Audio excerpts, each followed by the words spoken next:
This is SoundStory. I'm Debbie Monterrey with Sandy Wagner. It's great to meet you. Nice to meet you. Well, let's start at the beginning, Sandy, because looking over some of your bio, you seem to be a Metro East gal. I am. I was born, however, at the old St. Anthony's Hospital on Grand Avenue in 1951 and grew up till I was 6 in South City on Osceola. And, Oh, and my dad was in the Air Force, and when he came back from Japan, he was stationed at Scott. So we moved to Belleville. My mom's family is originally from Belleville, but and then I married somebody. I didn't intend to stay in Belleville, but I married somebody who was a fourth generation car dealer. So we were here for the duration. when you look over your life, looking back at, leaving Osceola and heading to the Metro East and Scott Air Force Base and how your life unfolded, how would you describe it? Because it seems lovely just looking at the details that you've provided. It was lovely. I had a wonderful childhood. I'm an only child, which is probably my greatest regret um, in my life, but that's the way it is. But yes, the I had my mother had a very large family in Belleville. They were very close, and they were always together. There was always somebody there that I could count on if I needed it. Growing up an Air Force brat, I loved it. I loved the Air Force. My father had command of the main hangar, and so he would go TDY, but didn't get transferred very often. And so mom and I stayed in Belleville, and we would go visit him wherever he was. I had the advantage of travel and getting to see other places and meeting all kinds of people because of him being in the Air Force, but I had the stability of living in the same house my whole childhood. So it was That best of both worlds. that is unusual for an Air Force brat for It sure. is. When you think about Scott Air Force Base back then when you were a young girl compared to today, what would be some of the big differences? Oh my gosh. It was, well, my pop used to call it Scott's Air Patch because it wasn't anything like it is now. There weren't as many runways. The hospital, well, there wasn't a hospital. They were Quonset huts. It was quite a bit smaller. And then over the years, I guess it would have been in the late 60s, they had ended up with 5 national commands at Scott. So it really exploded. It's a very important base. I don't know if people around here understand the viability of having Scott here, and it obviously provides a lot of jobs and whatever for the Belleville area. But yeah, I'm an Air Force brat for sure at heart. W- what would be your thoughts as a little girl watching your dad come home? Would he be in uniform? Because I have a picture of my dad in his uniform from back in the day, and I just always think he looks so handsome. Oh, absolutely. And I remember when he came home from Japan, we went up to, Mom and I drove up to Seattle. That's where the ship was coming in. And I picked him out. There were, I don't know how many thousands, tens of thousands of guys were on the ship. And I remember this vividly saying to my mom, "There's my daddy, there's my daddy." Well, they all looked alike. They all had, the same uniform on. And it was him. I picked him out. And yeah, that's how I learned to iron. I had to iron his shirts. And when you're in the military, you have to press the shirts a certain way. There has to be creases in the back a certain way. And that's how I learned how to iron was pressing his shirts.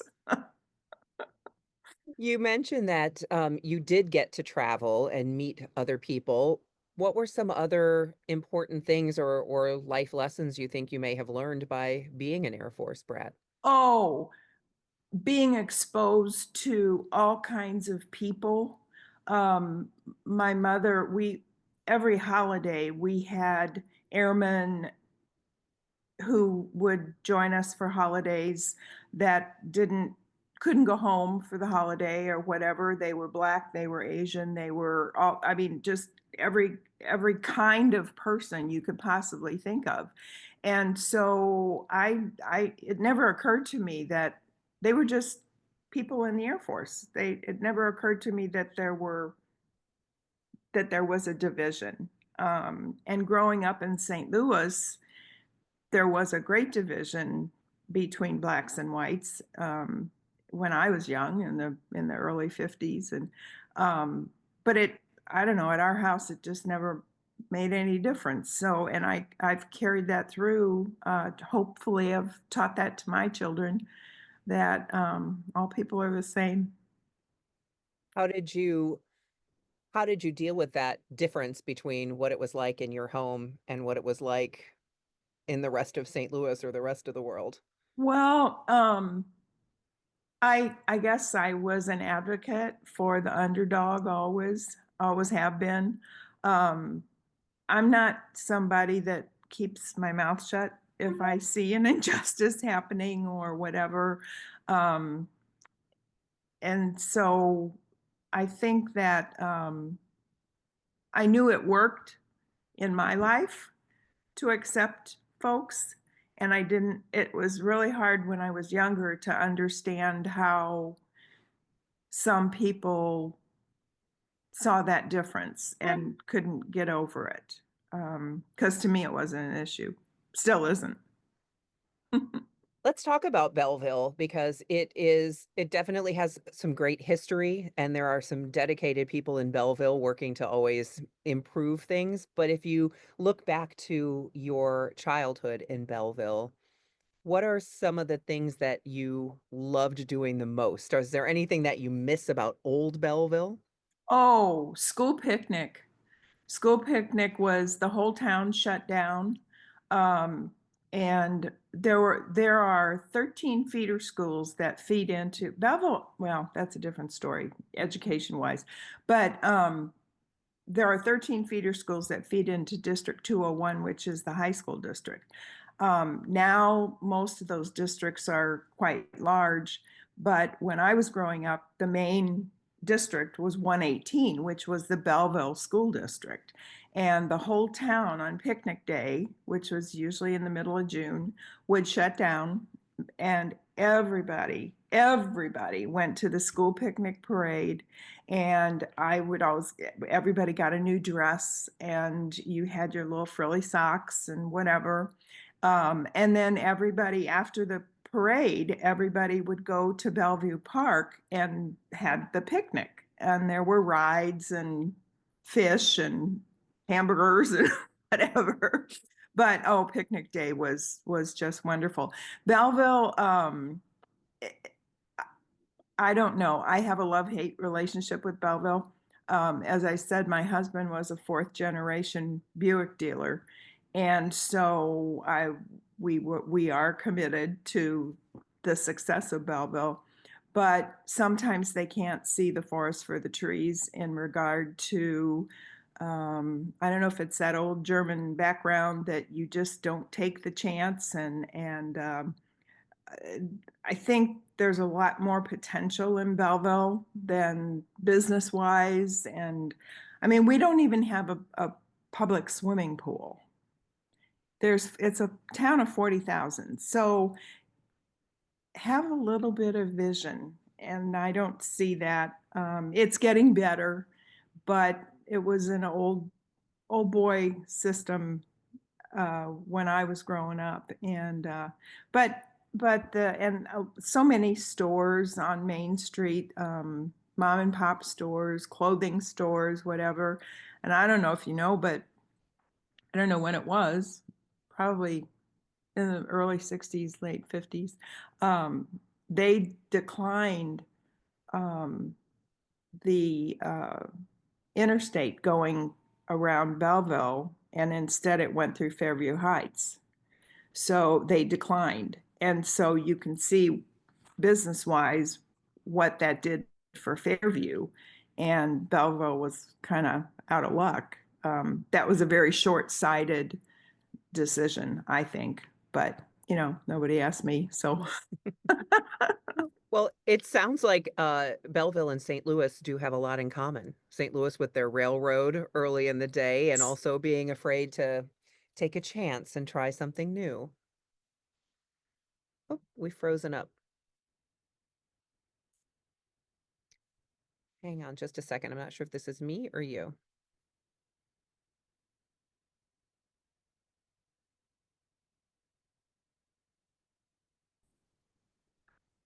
Oh, there, you're back. You I were frozen there for a apologize. second. No. Yeah, I live out here in the sticks, and sometimes it disappears.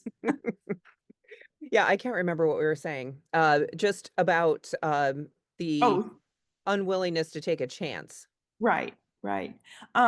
It's a very it's a very German mindset. Um, you keep the bird in the hand and don't worry about the other two in the bush. It just and sometimes that's good, but I just think that there's so much more potential here um, than we realize. So you, growing up in Belleville, let's see, Belleville Township, Belleville East, East, and then off to Eastern Illinois University, and then SIUE and McKendree College, all of those places. So you yes. stayed fairly close to home. Yes, I my dream was the University of Illinois is where my family goes to school, and my kids all went there and whatever, and that's where I was planned. I was accepted at Illinois, and that's where I was going to go. And that summer, I don't know, I just got cold feet, and I thought, oh my gosh, it's so big, and what am I going to do, and blah blah blah. And I had been accepted at Eastern, and it was a much small 6,000 kids compared to 40,000. Well, it wasn't quite that big then, but and I just got cold feet, so I decided not to go to Illinois, and I went to Eastern, and it was a really good decision. I'm glad I made that decision. I made some wonderful friends, and got a great education. Um, so it was good. It was good. Yeah. So was that a bachelor's and then you went back for more at I SIU in No, McKendree? I did not. I did not graduate from Eastern. I then got married and came home, moved back to Belleville and got married, and then I got a degree at Edwardsville, um, and in education, history and political science, and then I went back to McKendree and got a degree. Well, that was 10 years later, I guess. Went back to McKendree and got a degree in English. So, um, and I just like to go to school. I do. I enjoy education and what have you. I got, I graduated in 1969, and that was the last year that Illinois state teacher scholarships were given out. So I had to go to a state school to use the scholarship, and I had to commit to an education um, degree. And so that's why when I came back when after we got married, that's why I went to Edwardsville, because I could still use the scholarship. So yeah, so it was good.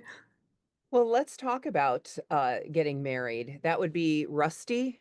Rusty, yes. Is there a meet cute story there, or how did you and Rusty meet? Well, we grew up 2 blocks from each other in East Belleville, and in those days, everybody played with everybody. And if there was a baseball game on an empty lot or whatever, I was a very good athlete. And so I met him just in an empty lot, playing baseball or whatever. And we were friends when growing up. I guess I was probably 10 and he was 12. And and then we uh we were in high school, still friends. And he's 2 years older than I am. So when he was a junior, we would, instead of going to study hall, we had a pass to go to the practice rooms. We both played instruments. I played French horn, he played trumpet and marching band. And so instead of going to study hall, we would go down to the practice rooms. Well, he had a crush on the gal who was the hall monitor. At that time, you still had hall passes and all that stuff. And so he asked Susie if she wanted to go to the prom with him. And she said, "Oh, I can't. I already have a date." So he turned around, looked at me, and he goes, "Well, do you want to go?"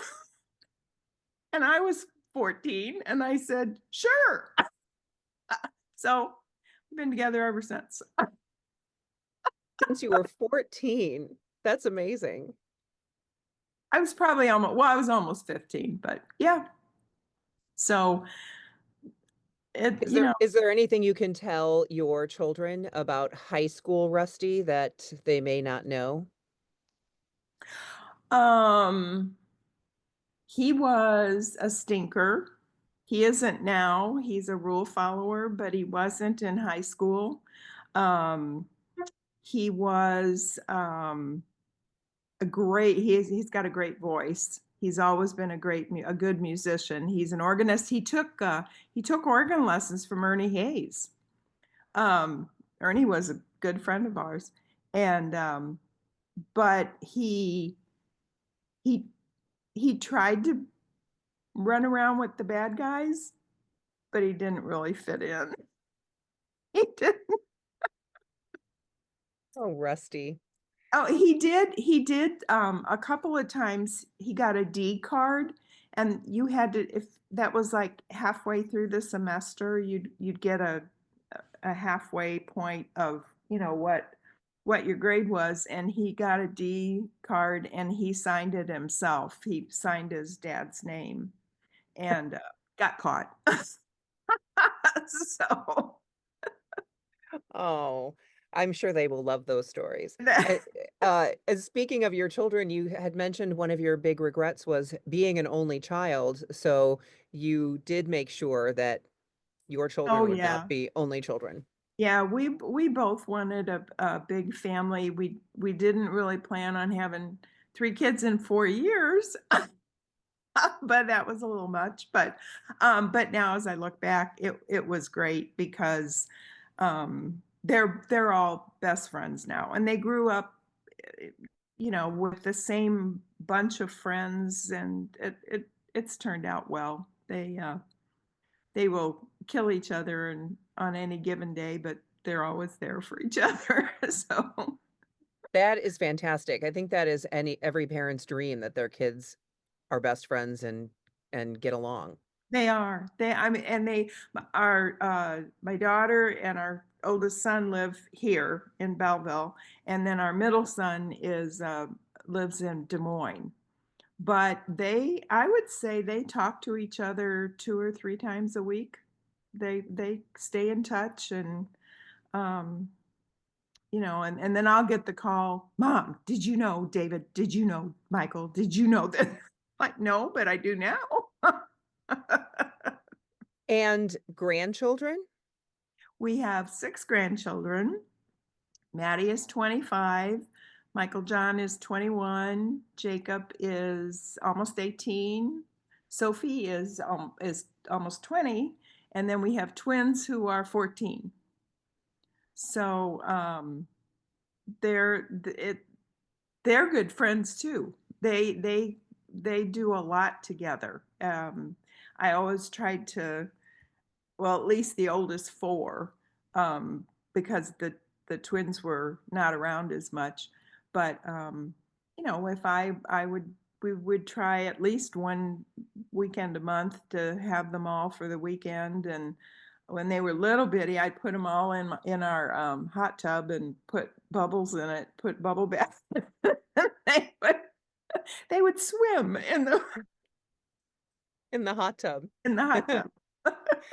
Well, since you said you wanted a big family, take me back to that time when you've got 3 kids in 4 years and they're all young. What was that like for you, Sandy, being a mom of 3 young kids? I loved it. I absolutely loved it, and when I hear, in fact, it's funny, I was listening to the holiday traditions station the other day, and it was the "And mom and dad can hardly wait till school will start again." I never felt that ever, ever. I would much rather have had them at home and loved it when they were off school or in the summers. I just really enjoyed being a mom. I just now I wasn't that mom. I mean, they didn't get by with their they had to toe the mark. I expected good behavior and what have you from them. But I just really enjoyed being with them. And Rusty, as a car dealer, he would be at work. When you own the business, when the lights are on, you're there if you want to have a successful business. So he would be at work at 6:45 every morning, and they were open Monday, Wednesday, Friday until 9 o'clock at night. So he'd come home for supper every night at 5 o'clock. But they were mine. I was, I mean, he wasn't around all that much. So that was my job, was to raise the kids. I always felt that I was the one that brought him into the world, and it was my responsibility to take care of them and do the best I could. And I think I did a good job. They all turned out okay. It sounds like you did. When you think back, Sandy, about those times, is there a specific memory that you think of? Like, when you think of your kids as when they're little, what does your mind go to? Is it just like an everyday moment or maybe a favorite Oh, vacation, or what well, does your mind flash on? our the boys the bo- the boys are only 18 months apart, and they like share a brain. They're funny. They're just funny. They were always funny. Even when they were little bitty kids, they were just funny, and they were fun to be with. They were very creative. They were not the kind of kids that were destructive and that sort of thing. Now, they did do things. I came home one time, and they were I opened the refrigerator. I had a side by side, and in the refrigerator, this was when Star Wars came out. They had taken everything out of the freezer and put it in the garage in the chest freezer, and they had taken all their Star Wars people. When Han Solo gets frozen in the black stuff, they took all their Star Wars people and put them in Dixie cups and filled it with water. And so my whole freezer was full of frozen Star Wars people. And, was it annoying? Yes, but it was really funny. I thought, that kind of stuff. Um, they were fun. They were fun kids, and they drove Amy crazy. But as the baby sister, boy, you don't cross that. They were there. They were. Michael beat the crap out of a kid one time because he kept pulling Amy's hair in school, and she had long hair and in a braid, and he sat behind her and kept pulling it, and Michael punched him. So it was like, okay, what do you do with that? That's good He's for you. defending his sister, That's yeah. right. Good for you, but no, don't do that. Well, tell me about Amy, because often I find that girls who, especially when they're the youngest with older brothers, are tough as nails. Oh, she is. She is. She's a third grade teacher in Mascoutah, and she doesn't put up with any baloney. She has two kids of her own, and um, they're both going to, well, Sophie's at Indiana State on a full ride golf scholarship, and Jacob just signed with California State for a full ride golf scholarship. And she is critical of her brothers.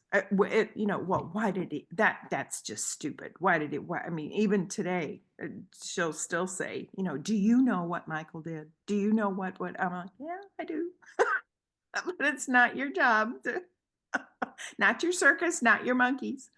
Um, she, but she's very kind-hearted when it comes to them. She will stick up for them no matter what, you know? So, yeah, she was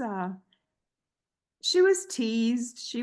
But she knew that they were always there for her. They So, had her back. yeah. Let's talk about golf because is that 2 grandchildren who get golf Yes, scholarships to college? Where yes. does the golf come from?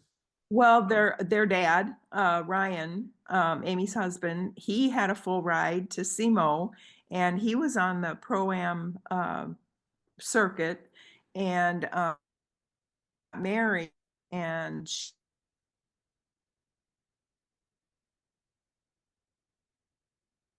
Or wait, we're frozen again. Hang on for just a second while this buffers.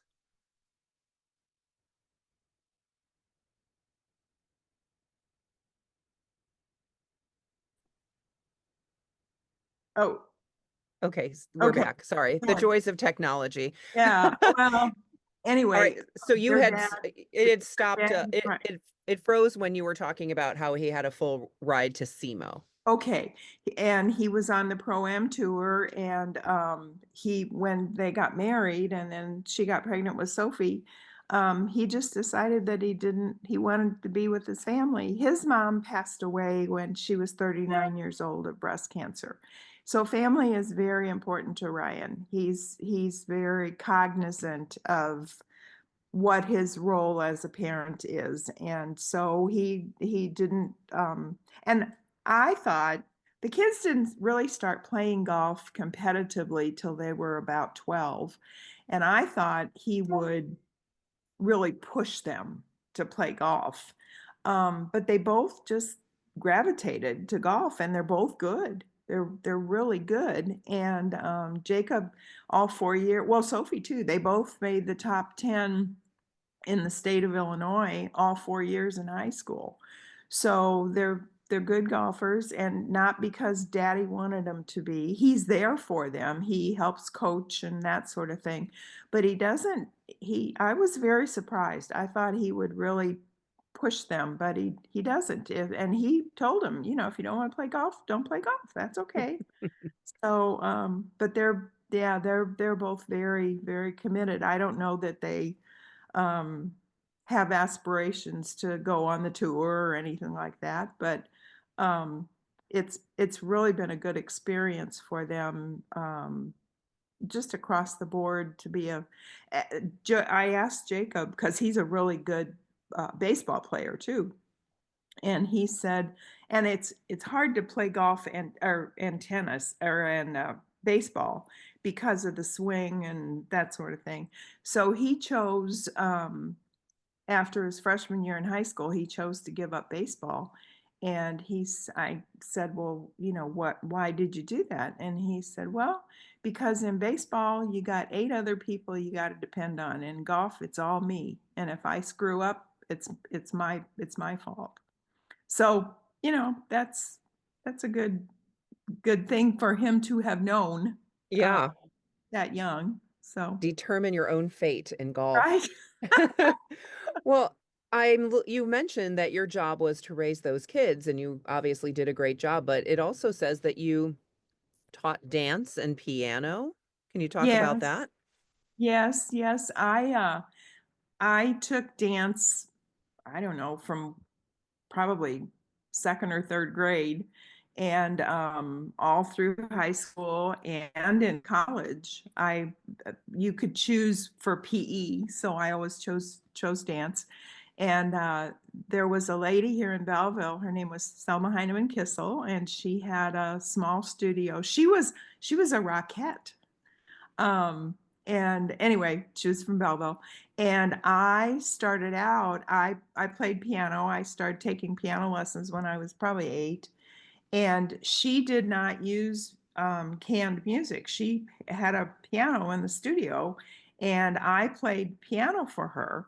Well, then she found out that I also danced, and so then I started teaching with her, for her, and then I as a side gig, had piano students that would come to the house, and I probably had, I don't know, 25 students, and several of whom got way better than me and moved on. But yeah, so music is still a very important part of our family life. It's always been there. I grew up with it. There was always music in our house, and so yeah, our kids sing. They play the piano. In fact, our middle son David has a degree in voice performance and piano performance, and he he's he's pretty good, but he's got a real job too. That sounds like it would be very fun around the holidays. Do you all gather and sing? Oh yes. Oh yes. Yeah. Yeah, we have a good time with that. My oldest son has a karaoke machine, and he'll bring that sometimes, and the grandkids love it. They're all very talented too. They all sing and play piano and that sort of thing. So, yeah, it's fun.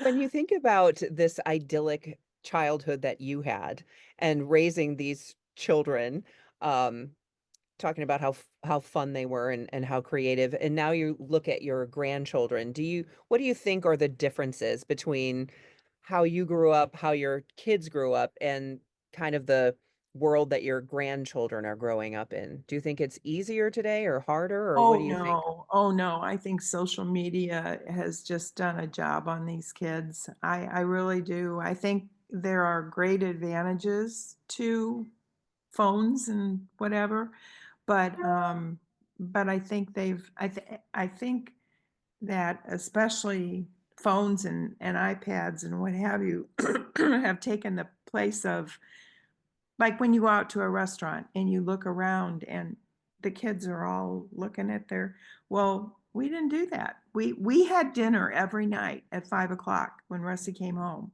and you had to talk. You had to you had to share what you did that day, or if you were upset about something or whatever. And I don't think that happens. Now my grandkids are older. Maddie's 25, and so they didn't really grow up with that. Um, and my the twins, they were just not allowed to have any kind of. They didn't get a phone until they were, I think, 12.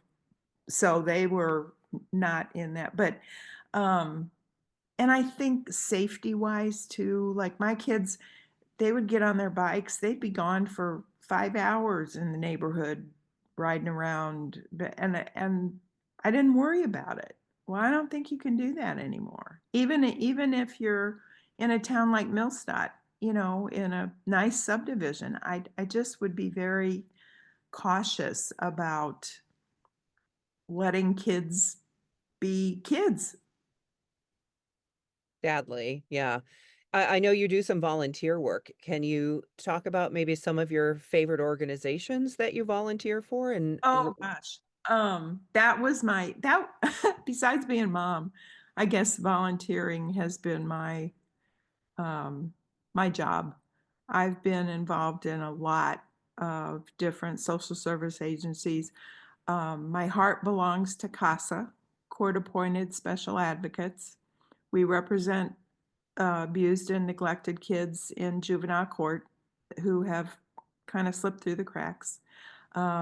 Judge Milton Wharton is the person who started it.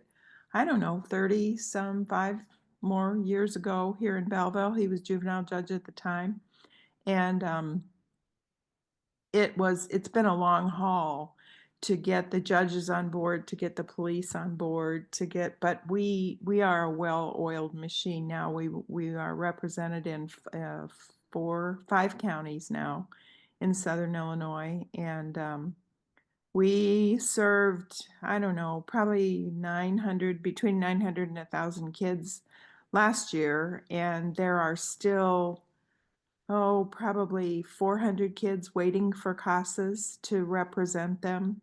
I think the advantage of CASA is that unlike Big Brothers Big Sisters, which is a wonderful organization, it's a different relationship. We don't take them out for their birthday. We don't, ours is strictly representing them in court. And it's to the point now that if there's a DCFS worker in the courtroom and me, and I have my brief, I have access to the child's doctor, um, school, teacher. Um, I know that mom's not clean yet, so it's not good for this kid to go home, blah, blah, blah. And I make my evaluation. Um, the social worker probably couldn't pick that kid out of a lineup. Maybe has probably never even met him. And that's the way the system works. I understand that. But their directive is to reunite the family. CASA is we do what's best for the kid. So if it's not right for the kid to go home because mom's not clean yet, that's what I'm going to recommend. And we're to the point now we have enough respect from the benches that um, he'll look at me. He'll 99% of the time will accept what I recommend versus what DCFS would recommend. So anyway, that's a whole lot of what, but that's dear to my heart.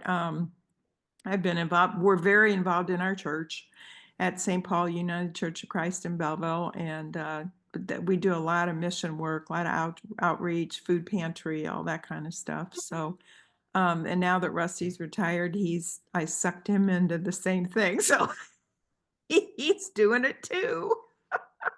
Well, CASA sounds like a perfect organization for someone who likes to advocate for the underdog, like you said earlier. Oh, it absolutely is. It absolutely is. And the other thing is it opens people's eyes to just how much abuse and neglect there is in St. Clair County, Monroe County, Randolph. It's just, oh no, we don't have that here. Well, yes, you do. You really do. Um, and we can always use advocates. It's a 40, well, I don't even know now anymore, but it used to be a 40-hour training, and but they do it by Zoom now. And so you, as an advocate, you have to be trained and that sort of thing. But there is nothing that I've ever done that is more rewarding than um, saving these kids. you know, you want to just take them home with you. Well, And thank you for doing that. well, somebody has to. So A lot of young people today do volunteer work because they're required to. Um, for school hours, they have to get so much in. But I sometimes feel like if your parent models that to you, then it's probably more effective to stick. Do your kids see your volunteer efforts and oh do yeah. they follow Oh, suit? oh yes, and as I have done with Rusty when they were growing up, if I had to go, I was very active in junior service, and we'd have a project, and I'd have to go and do something. Well, they went with me, and they did it too, And Michael's favorite thing is to say is that mom belonged to junior service, but so did we. It was so It yeah, they're very my daughter-in-law is a pediatrician, and she's very involved in a variety of she just started with a Dream Factory, which is kind of like Make-A-Wish, but it's not necessarily terminal children and that sort of thing. So but yeah, they're all very giving. They're all very, I think what I'm most proud of, Debbie, is that my kids are all kind. They really are. They stand up for themselves, but they're kind. you know, they're just nice people. So I did my job, I guess. You absolutely did. So congratulations on that.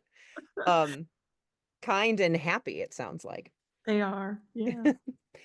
Let's talk about a place that is very important to you and your family, the cabin. Oh, Michigan, yes, yes, yes. Um, my husband's great-grandfather used to take the train up to Bel Air, Michigan. He started going there in 1912 to a fishing camp. And in 1925, the guy that owned the fishing camp um, offered to build a log cabin if Grandpa would trade a brand new 1925 Buick. That was the bargain.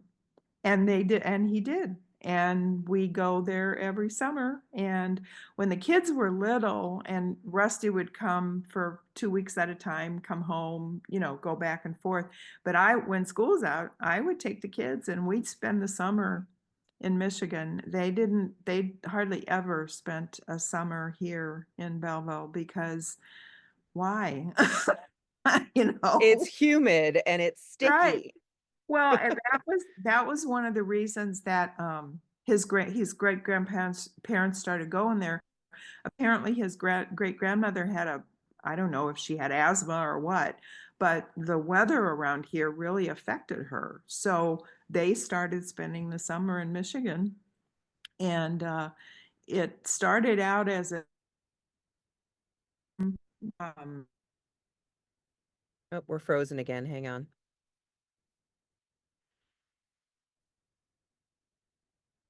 Do, do, do. Buffering, buffering.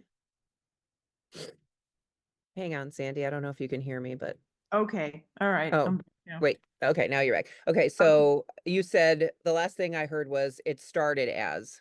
It started out as a two-bedroom, little bitty bedrooms, one bathroom, big great room. That was it, and a porch. And it has grown. They added a big kitchen, added another bedroom, and then we took the garage and made it into a little efficiency apartment. But it's just the town is very much. It's called Bel Air, and it's very much like Millstadt. It's about the size of Millstadt, but it's like living in Mayberry. It's like you've gone back to 1950. That sounds corny, but it is. That's just the kind of town it is. And our kids grew up. We didn't have a television. In fact, we didn't get a television up there till probably 10 years ago. We didn't have a phone. If you wanted to call, you had to go into town and use a payphone um, until cell phones came about. But so it forced them to play Battleship, play Risk, play. There was always a chess game going on. There was always they grew up with kids up there that they would never have normally known. And they're as good of friends with them as they are with the kids around here that they grew up with. So, and it was, you know, if you get hot, okay, go jump in the lake kind of thing. So, yeah, it's our happy place. And the kids, when even like when they were in high school, they wouldn't miss a summer. That's just what you do. You go to Michigan, and that's what you do. And even now, as adults and the grandkids, they're back and forth all summer. And I'm coming, Grandma, for this weekend. I'll be there on the 4th of July or what. Yeah, and then I'm coming the end of, and then they pick. It's usually the last 2 weeks in July that they all come. Everybody's there at once. So, which can get tedious at times, but it's fun. That does sound idyllic, honestly. And I think about that 1925 Buick. What a great deal, because where's that car now? Oh, And you right. still have this cabin. That's right. That's right. So it'll be 100 years old next year. So I'm trying to get an article in Traverse Magazine. It's called Up North now. I think they changed the name, but they do features on different homes and whatever. And I just think that's kind of unique that it's been in this family, and is it's it's just what we do. So Sounds fantastic. Let's talk a little bit about Sandy's bucket list. I sounds like you've had a rich, full life with a lot of lovely experiences, but if you know, what's still on your list of something that you'd like to accomplish or a place that you'd like to go? I this is really weird. I've traveled a lot, seen a lot of things. I am fascinated by Vatican City. I would love to go to Vatican City and know about the not the just the surface stuff that tourists see. I just think that that's the center of the universe. That dumb, but I No. just think that there's so much there that we don't know. And some of it's bad, some of it's good. But I'm fascinated by Vatican City. I, and I don't know why. I don't know why. I think it's Does beautiful. I mean, I just from a historical and artistic, but I think there's more to it. I just have always felt that there's not magic there, but something that is beyond the earth kind of thing. Yeah, I've never been there either, but people I know who've been are blown away. So is that does Rusty share that fascination? Will Well, he go with you? he would be happy to go. Yeah. And I don't know. We've talked about it, and what I really want is like an inside tour. I like I said, I don't want to just walk through the Sistine Chapel. I would like to have, I don't know, a VIP tour or something that is has more meat to it. So yeah, we probably will end up doing that sometime. That's um, but otherwise, yeah, we've our one of the other ones was to go to Alaska, which we did 2 years ago. I was blown away by that. I oh my gosh, I if you've never been to Alaska, it just blew my mind. Denali just absolutely blew me away. I went to Um, Alaska and I found myself running out of words because it's yes. so stunning that you don't even know what to say after a certain point. And I told Rusty, I said, I feel like I'm going to fall off the earth. It's so big. It's so big. And who has a state capital that you can't drive to? I still can't get over that. There's no highway that goes there. So, but yeah, it's so unique, but it's just absolutely stunning. And anybody that says there's no God, I don't know how you can go to Alaska and say that. Yeah, it is absolutely gorgeous. After a while, you're like, Yeah. Oh, because you another moose, another nothing, another mountain. Another... before we wrap up, I just want to ask if you have advice for people because it seems like you've had this really lovely life and maybe it started you know, the adult part of it with marrying Rusty and you've been together all these years and raised these great kids and grandkids and seen stuff. What do you think is the key to it? You know, what has really worked for you and Rusty or what is it about him that has made all of this possible? Well, I think you don't always get your way for one thing, um, and life isn't fair. You know, stuff happens. That's not good, and sometimes you could have prevented it, and sometimes you can't. Um, but I guess I've always been a glass half full person rather than half empty. Always, uh, always look on the bright side of life. I just, I don't know. I don't like to think about bad stuff. I don't like to, like, like Gladiator. I don't want to see that. I don't want, I want happy. I want Forrest Gump. You know, I just, I think I think life is better if you're just positive about stuff and think outside the box. Don't just, and that's one place where we don't always agree because he's very, you know, and I'll say, "Well, let's just try it and see." And then eventually he'll usually, but yeah, I think that and just to be nice to people, be everybody's carrying some kind of crap along with them and you don't know what that is. And you meet somebody and they're crabby or whatever, well, maybe they're just crabby, but maybe something bad happened. And so, if you try to just look for the positive, and that's not always easy. It's easy to go down the rabbit hole and look at the not good side of life.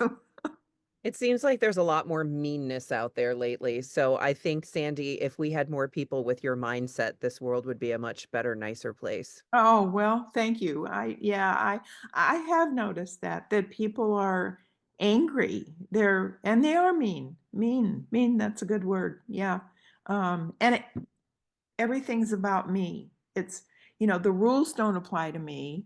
I can do whatever I want, but you owe me this. No, I don't owe you anything. I mean, I'm gonna do what is right. And I think a lot of people don't do that anymore.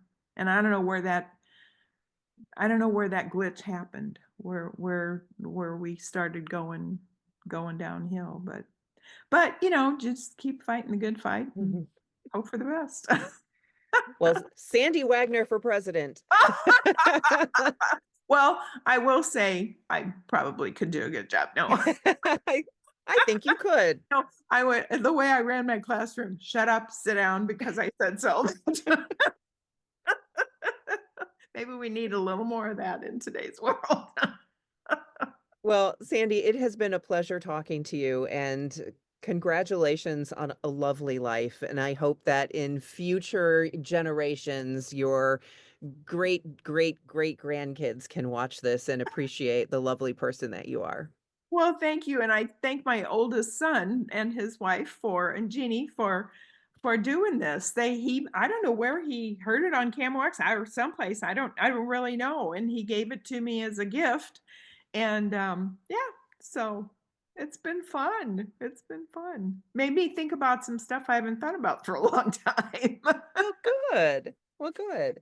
Well, I hope you have a wonderful holiday season, and I'm sure you'll have your family gathered around you. So I'm already envisioning this lovely Wagner holiday at your Oh, it'll house. be chaos for sure. Well, thank you so much. And I don't know if at this point, this is my first Zoom one doing this, but I think maybe Oh, Kurt comes back on to say hello, or maybe not. Anyway, if he doesn't, he doesn't. Um, well, I've got to run because I have to do the 10 o'clock news now. okay. But again, it's just been a pleasure talking to you and congratulations. I wish I could say that I have the same joyous holiday family gatherings Well, as you, but there are valleys. It's not all peaks. for sure, for sure. But Well, thank you so much. This was delightful. yes, and happy Thanksgiving because it's already next week. I can't believe it. Yes. Yep. And happy holidays. Thank you. You too. So nice to meet you. Nice to meet you, Debbie. Bye Bye-bye. bye.